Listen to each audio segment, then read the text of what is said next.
So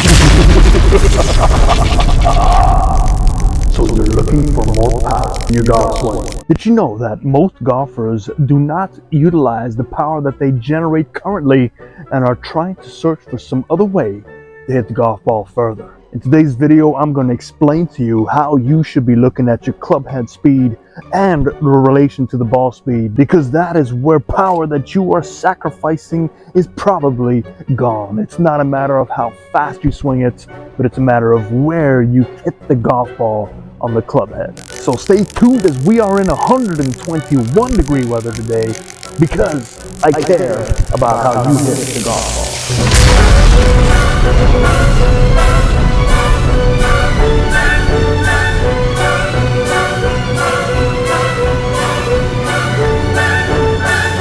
So let's get one thing straight. It is not about the club head speed. It is about the ball speed. And where do you hit it on the club face? Now, sometimes we can get carried away and swing out of our shoes and hit the ball less. Does that sound familiar? Well, let's talk about why. It's all about the centeredness of contact and your smash factor. You can have 100-mile-an-hour club head speed and hit the golf ball right in the center and get 1.5 smash factor. Your ball speed's at 150 miles an hour. But if you're swinging at 110 miles an hour and your smash factor is 1.2 on the very right or left side of this club face, you are going to suffer a decrease in ball speed miles per hour. But let's just take a look at what does 1 mile an hour ball speed really lose you. So without diving into so much math that it confuses everybody, it basically works out to be 1 to 2 yards further for every mile per hour you can increase on your ball speed, not necessarily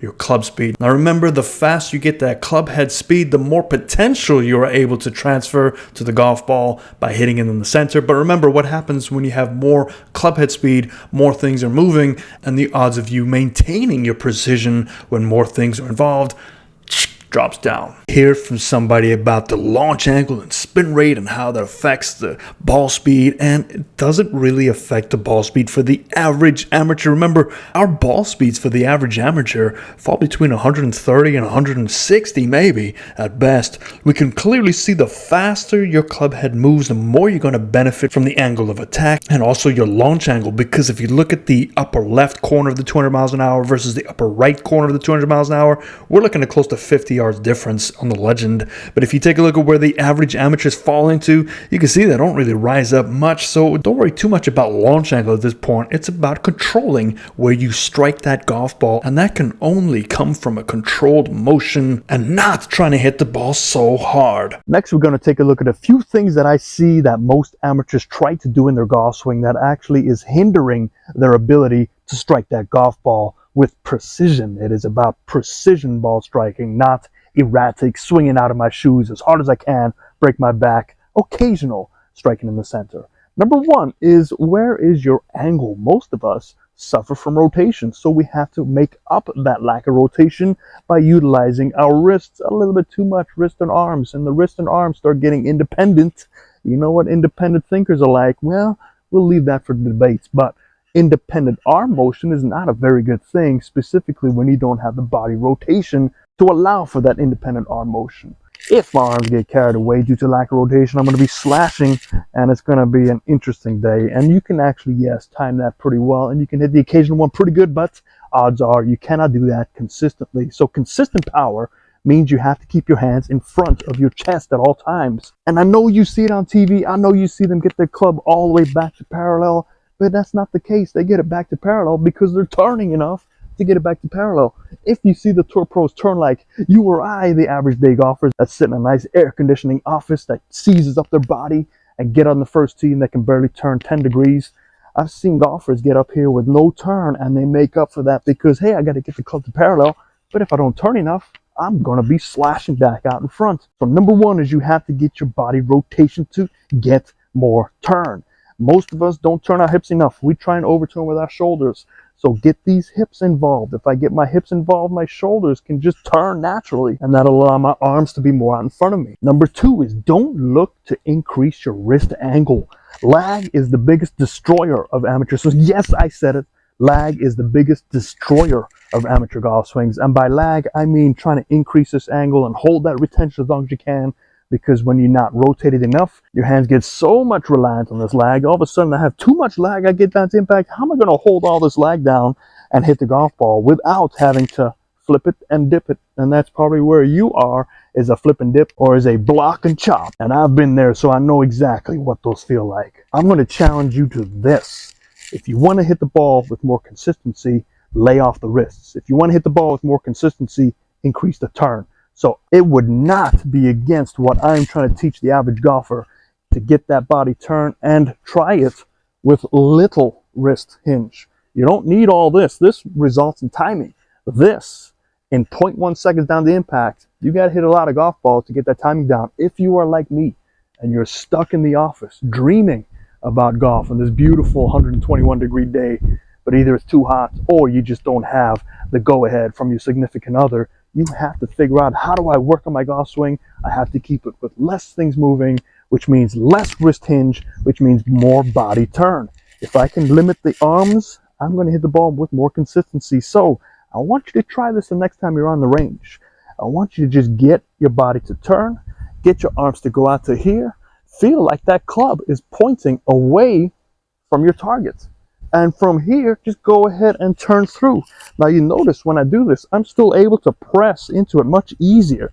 My hands don't have to rely on catching up so much. If I'm in this position here, there's no way I can hit that golf ball without getting my wrist involved. And usually we slow down the turn and we whip. We try and fire it. And when you fire it, what's happening? A little bit over the top. You might get stuck. You might hit it heavy. You might hit it thin.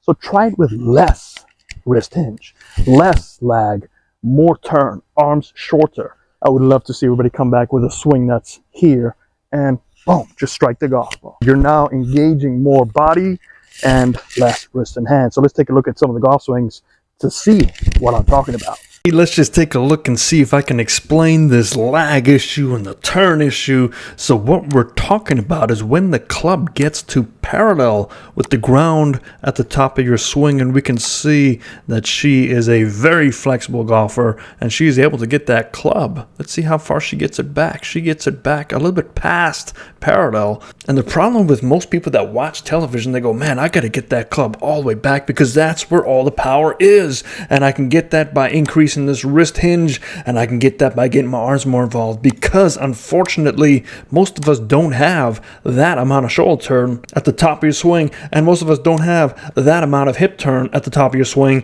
And what usually happens is, let's back it up, this is usually where you are as a weekend warrior with your turn. Unless you are gifted somehow, you have about 30 to 40 degrees of hip turn and almost 90 degrees. Let's be reasonable, we're probably at 75 or 80 degrees, but we're going to give it the benefit of the doubt, slightly less than 90. But look at where the arms are in her. Her arms are out in front of her chest, but look at where that club is. That club is nowhere near parallel. Now, this is where I would like you to try to get to, and just try and swing like this. The golf swing will be so much more simple, because as you now have 0.1 seconds to hit the golf ball, look at how much little travel time your arms and hands really have. Then if you try to steal the distance and go all the way back there, now you've got that same 0.1 seconds. And look at that club head. We've got all this extra motion, plus the arms, all this extra motion. It's just going to play havoc. And yes, you can time it and hit it pretty good once in a while, but it's not about hitting it pretty good once in a while. It's hitting it better more often. So give that a try. So in a nutshell, I think it's possible to get anybody to hit it further, but I think you need to think the other way. It's not about swinging it harder. It's not about swinging it faster. It's about swinging with the body. Keep the hands and arms more engaged with the body turn, as opposed to more engaged in trying to hit that golf ball because you have a lot of wrist hinge going on. So leave a comment down below if you think this makes sense. If not, tell me I'm crazy, but I love debates. I love talking about golf swings. And if you enjoy this type of stuff, hit that subscribe. We're going to do more of this down the road, plus our normal tour swing evaluations, which you will learn some things about cause and effect and how you should not emulate those on television, because we're at a desk job. We barely get out to play. So why are you trying to swing like them? Swing like yourself. And just remember, even on this wooden club, it's all about centeredness of contact and getting that smash factor to go higher with less effort. But I hope you guys enjoyed this. Hit that like, share, and subscribe once again if you did. And I'll see you next time. Fairways and green.